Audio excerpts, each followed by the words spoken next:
وبركاته. الحمد لله رب العالمين الذي بنعمته تتم الصالحات وبفضله تتنزل الخيرات والبركات وبتوفيقه تتحقق المقاصد والغايات. أشهد أن لا إله إلا الله وحده لا شريك له وأشهد أن محمدا عبده ورسوله. اللهم صل وسلم وبارك على سيدنا محمد وعلى آله وصحبه وسلم. سبحانك لا علم لنا إلا ما علمتنا إنك أنت العليم الحكيم. اللهم علمنا ما ينفعنا وانفعنا بما علمتنا وزدنا علما. أما بعد. Saudaraku seiman dan seakidah, ikhwati fillah, saudara-saudaraku yang dicintai oleh Rasulullah sallallahu alaihi wasallam. Alhamdulillah, Allah berikan nikmat besar kepada kita semua dan taufiknya kita masuk ke dalam bulan suci Ramadan. Artinya doa kita dikabulkan oleh Allah, umur kita diperpanjang dan diberikan masa untuk kita memasuki bulan suci ini. Tadi malam kita memulai malam pertama, tapi belum begitu terasa, tapi karena kita belum melaksanakan puasa. Saat ini terasa berbeda malam ini karena kita sudah melaksanakan puasa tadi siang. Sudah kita buka puasa, rasanya berbeda pada malam ini. Nah, saudaraku yang dimuliakan Allah, kegembiraan datangnya bulan suci Ramadan bagi kita itu disuruh oleh Nabi sallallahu alaihi wasallam. Merasakan kegembiraan itu. Lalu kemudian kira-kira kalau Rasulullah sallallahu alaihi wasallam, bagaimana caranya Nabi memberikan kabar gembira kepada para sahabat tentang datangnya bulan Ramadan? Apanya yang akan dikabarkan oleh Nabi? Apa yang pegat urang tenang? Kira-kira apa yang akan diutarakan oleh Nabi untuk mengabarkan mulia dan hebatnya bulan Ramadan? Kita akan dengarkan bagaimana Rasulullah sallallahu alaihi wasallam mengabarkan kegembiraan akan bulan suci Ramadan bagi para sahabat. Apanya yang Nabi ucapkan? Rasulullah sallallahu alaihi wasallam bersabda, riwayat daripada Imam Ahmad, "Atakum Ramadan, syahrun mubarak." Telah datang kepada kalian bulan Ramadan, syahrun mubarak, bulan yang diberkahi oleh Allah, bulan yang penuh berkah. Itu kata Nabi. Kemudian farradallahu alaikum siyamahu, Allah mewajibkan kepada kalian puasa pada bulan tersebut, kata Nabi. Tuftahu fihi abwabul jannah wa tughlaqu fihi abwabun nar, abwabul jahim. Dibukakan pada bulan tersebut pintu syurga dan ditutup pada bulan tersebut pintu neraka. Wa tughallu fihi maraddatus syayatin, dan dibelenggu pada bulan tersebut syaitan-syaitan yang terkutuk. Dibelenggu pada bulan tersebut. Fihi lailatun hiya khairun min alfi syahr. Pada bulan tersebut ada satu malam yang dia lebih baik daripada 1000 bulan. Man hurrima min khairiha faqad hurim. Barang siapa yang dia itu tidak mendapatkan kebaikan dari malam tersebut, maka betullah dia tidak pantas mendapatkan kebaikan. Hanya itu sabda Nabi sallallahu alaihi wasallam, kasih kabar gembira kepada para sahabat tentang hebatnya bulan Ramadan. Nah, hebat sabda Nabi yo. Ada pengaruh pada kita. Kalau enggak pengaruh, enggak ada lagi yang lebih banyak daripada itu. Udah, itu aja sabda Nabi. Nabi kasih kabar gembira cuma begitu doang. Iya, begitu doang. Nampaknya enggak menggembirakan kami. Nah, inilah yang menjadi masalah. Kalau segitu kabar gembira enggak menggembirakan, masalahnya bukan pada Nabi. Pada kitanya kenapa enggak bergembira? Nabi katakan, ini bulan berkah. Kemudian setelah itu Nabi sabdakan bahwa Allah mewajibkan pada kalian puasa pada bulan itu. Kemudian dibukakan pintu syurga, ditutup pintu neraka. Kemudian Allah belenggu semua syaitan-syaitan. Tidak ada syaitan yang menggoda manusia pada bulan ini. Semuanya hidup selaku kemanusiaannya yang asli, selaku hamba yang asli daripada Allah. Saya hamba Allah seperti apa, lihatlah pada bulan ini. Ya. Kemudian Dikabarkan oleh Nabi ada satu malam itu yang paling baik, yaitu Lailatul Qadar, lebih baik daripada 1000 bulan, ya. Barang siapa yang dia tidak mendapatkan kebaikan bulan itu, maka pantaslah dia tidak mendapatkan kebaikan dalam hidup. Nah, saudaraku yang dimuliakan Allah, ini kabar gembira bagi kita dengan datangnya bulan suci Ramadan. Azam kita dari sejak awal bahwa kita ingin, ya, investasi untuk akhirat dengan dibukakan pintu syurga. Kemudian kita ingin pada bulan ini, di samping kita, ya, melaksanakan puasa, kita akan mengejar daripada malam Lailatul Qadar. Dalam hadis ini Nabi enggak cerita tentang solat tarawih, tapi Nabi cerita tentang masalah Lailatul Qadar. Yang kalau seandainya orang tidak mendapatkan kebaikan malam Lailatul Qadar, kata Nabi, ya udahlah, memang enggak pantas dapat kebaikan dia. Kalau bahasa orang Aceh si betul-betul kateboh urangnya. Ya, teboh itu bahasa Indonesianya terbuang. Dumnan tingkat malam Lailatul Qadar lebih baik daripada 1000 bulan, han merempok irona babulionnya. Lalu bagaimana saya bisa jumpa malam Lailatul Qadar? Nah, kita lihat sabda Nabi sallallahu alaihi wasallam. Ada 3 hadis Nabi, ya, yang menjadikan gembira kita lebih. Sabda Nabi dengan redaksi yang hampir sama, hadis riwayat yang sahih riwayat Imam Bukhari dan Muslim. Man shama ramadanan imanan wa ihtisaban ghufira lahu ma taqaddama min dhanbi. Barang siapa yang dia itu berpuasa pada bulan suci Ramadan, imanan, dengan penuh iman pada Allah, ya. Kemudian ihtisaban, mengharap, ya, betul-betul pahala daripada Allah, ghufira lahu ma taqaddama min dhanbi. Diampuni dosa-dosanya yang terdahulu.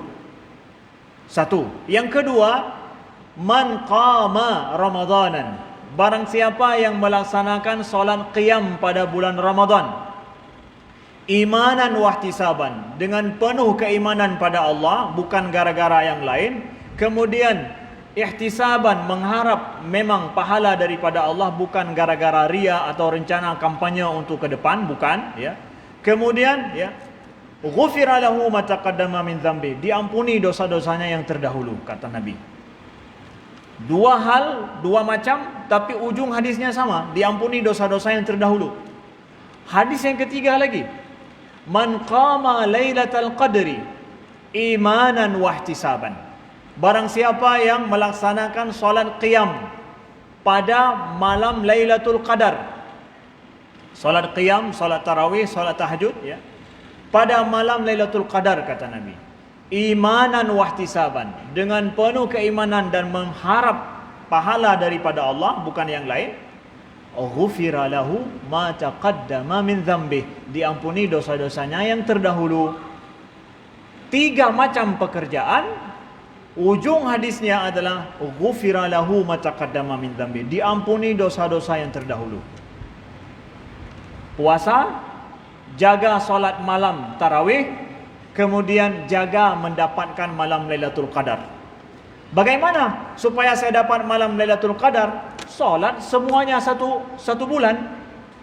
30 hari kita solat, kita sanggup menjaga, insya-Allah salah satunya ada malam Lailatul Qadar. Udah cukup. Makanya kata Nabi, man hurrima min khairiha faqad hurim. Kalau seandainya enggak ada kemauan kita untuk mendapatkan malam Lailatul Qadar pada malam Ramadan, ya memang dia tebah hurufnya. Memang sudah pantas enggak dapat kebaikan dia. Sudah disediakan begitu pahala untuk malam itu, masih enggak ada keinginan rencana untuk mendapatkan malam Lailatul Qadar.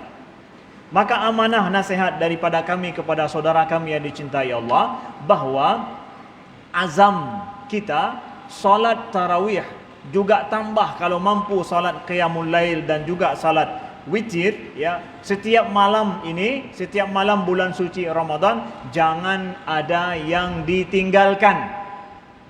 Kenapa enggak mau saya tinggalkan? Karena ada satu malam itu yang paling penting lagi. Kalau saya enggak dapat malam itu, betul-betul saya ini terbuang, memang hamba Allah yang terbuang. Enggak ada azam dalam hati. Jangan, saudaraku yang dimuliakan Allah. Nah, kemudian yang nomor 2, yang menjadikan kabar gembira sangat luar biasa bagi kita adalah 3 hadis Nabi ini, diampuni dosa-dosa yang terdahulu. Masalahnya memang pengampunan dosa bukan setahun, tapi yang terdahulu seumur hidup. Itu ada kesempatan pada bulan suci Ramadan, saudaraku.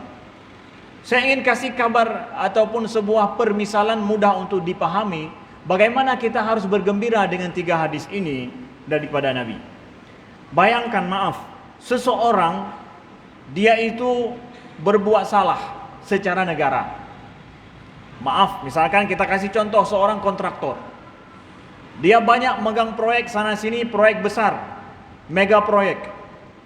Ternyata kemudian kolaps. Setelah itu dia divonis penjara 50 tahun. Sedangkan dia umur sudah 50 tahun. Kemudian setelah itu ngutang miliaran rupiah, ratusan miliar sama orang. Keluar dari penjara, utang lagi ratusan miliar. Masih adakah dunia bagi orang ini? Nah, dunia macam umu karab abe, penjara 50 tahun, utang sana sini 500 miliar lebih, ya, holong plum. Kalau seandainya Allah kasih nampak sama kita dosa-dosa kita yang harus kena denda, maka lebih daripada kontraktor ini. Kalau Allah mau kasih tahu dosa-dosa kita, Allah nampakkan sama kita dosa-dosa kita. Tapi kemudian kontraktor ini diberikan kabar gembira oleh presiden bahwa tidak akan kena penjara 50 tahun, bisa diampuni, kemudian hutang bisa diputihkan. Bagaimana caranya? 30 hari. Ikuti program 30 hari yang diselenggarakan oleh negara. Apabila lulus program ini, maka utang 500 miliar selesai, 50 tahun juga sudah diampuni. Bersih semuanya. Kira-kira, maaf, kontraktor ini akan main-main dengan 30 hari ini? Akan main-main? Begitulah saudaraku dengan program Ramadan ini. Pengampunan daripada Allah seperti inilah lebih daripada itu. Kita inginkan program kita pada 30 hari bulan suci Ramadan, 1 bulan penuh, adalah diampuni dosa-dosa kita yang terdahulu. Yang kadang dosa itu lebih dahsyat daripada penjara dan daripada hutang ratusan miliar itu, saudaraku yang dimuliakan Allah. Inilah kabar gembira bagi kita, dan inilah yang menjadi program kita. Kenapa saya harus habis-habisan setiap bulan suci Ramadan? Di akhir daripada ini, amanah daripada kami. Jaga daripada puasa kita setiap hari. Betul-betul kita jaga, jangan puasa soh. Puasa iya, tetapi amalan di situ kosong. Itu puasa kosong, puasa soh. Bukan puasa soh itu puasa yang enggak makan sahur. Tapi puasa soh itu adalah puasa yang hana tapunai dalam. Tidak ada kebaikannya, cuma tahan lapar aja yang ada. Jaga kebaikan di dalamnya. Apa yang saya lakukan? Kemudian jaga solat tarawih malam hari. Karena mendapatkan keampunan Allah solat tarawih kalau dilaksanakan 1 bulan penuh tanpa selang-seling. Kalau sudah selang-seling, Ustaz? Kalau sudah selang-seling, ya pahalanya seperti itu. Programnya adalah sebulan, kata Nabi, dapat keampunan dosa. 1 bulan. Kalau selang-seling, kalau ada uzur, mudah-mudahan uzur itu menjadi sebab diampuni juga, diizinkan Allah. Kalau enggak ada uzur, jangan pernah tinggalkan. Selanjutnya, ya, baca Al-Quran, saudaraku yang dimuliakan Allah. Isi hari-hari kita dengan Al-Quran, karena ini adalah bulan Al-Quran. Para ulama tinggalkan, seperti Sufyan Tsauri, kemudian Imam Malik, Imam Syafi'i, beliau tinggalkan ibadah-ibadah yang lain hanya demi untuk Al-Quran pada bulan suci Ramadan. Bukan meninggalkan amalan dunia, ditinggalkan ibadah yang lain demi Al-Quran. Maka kita selayaknya tinggalkan juga amalan yang sesuatu yang enggak berguna demi untuk Al-Quran kita pada bulan suci Ramadan. Yang enggak bisa baca Al-Quran, azam tahun depan harus bisa baca Al-Quran. Kemudian saudaraku yang dimuliakan Allah, ya, kalau seandainya kita seorang pedagang yang jualan, pada bulan ini saudaraku yang dimuliakan Allah, boleh enggak saya berjualan? Boleh. Cari untung duniawi. Tapi maaf, jangan sampai untung duniawi kita tinggalkan untung ukhrawi ini. Silahkan cari keuntungan duniawi kita, tapi jangan gara-gara itu hai ku bedah li malang sakit-sakit iya enggak. Magunyo je hidung kemudian masak sana sini akhirnya tinggal ini. Itu rugi. Walaupun untung banyak dapat, tapi rugi. Para ulama mereka tinggalkan ibadah yang lain hanya demi untuk ini bulan Ramadan. Yang ibadah bisa dilakukan pada bulan lain ditinggalkan hanya demi ini. Sehingga dalam fikih kita dapatkan 3 pendapat para ulama. Ada yang pertama mengatakan boleh tidak bekerja untuk dunia pada bulan ini, ada yang mengatakan boleh. Yang kedua mengatakan tidak boleh. Dan yang ketiga, pendapat yang paling bagus pertengahan. Apa itu? Kalau seandainya sudah ada bekal hidup yang kita tanggung dan keluarga selama ini, tinggalkan kesibukan duniawi, khususlah untuk ibadah. Kalau sudah punya bekal, yang sudah 11 bulan kita kerja. Tapi kalau misalkan saya harus kerja setiap saat demi untuk hari-hari saya, kerjalah silakan. Karena memang saya dituntut, kalau tidak dunia saya akan hilang. Kerjalah. Tapi yang sudah memiliki sedikit kelebihan demi untuk ini, tinggalkan itu, khususkan untuk ibadah. Itikaf kita, Al-Quran kita, setelah solat subuh, perpanjanglah itikaf kita sampai terbit matahari. Solat 2 rakaat dapat pahala haji dan umrah. Sempurna, sempurna, sempurna kata Nabi. Jadi pergi solat subuh, kemudian duduk itikaf dengan ceramah atau baca Al-Quran sampai terbit matahari, solat 2 rakaat baru pulang. Program setiap hari saudaraku. Dan yang terakhir adalah saudaraku yang dimuliakan Allah, yang jarang ke masjid. Yang jarang ke masjid. Yang jarang ke masjid. Bulan Ramadan ini seringlah ke masjid. Bulan Ramadan ini seringlah ke masjid. Saatnya kita balik ke masjid. Kebaikan itu ada di masjid bagi kehidupan kita dan masa depan kita. Ya. Baliklah ke masjid. Ya. Dekatlah dengan masjid. Ya. Jaga salat 5 waktu berjamaah. Ya. Programkan itu mulai bulan suci Ramadan ini. Ajak keluarga kita dan kawan-kawan kita serta saudara kita. Terima kasih. Mohon maaf atas segala kekurangan. Subhanakallahumma wa bihamdika asyhadu an la ilaha illa anta astaghfiruka wa atubu ilaika. Assalamualaikum warahmatullahi wabarakatuh.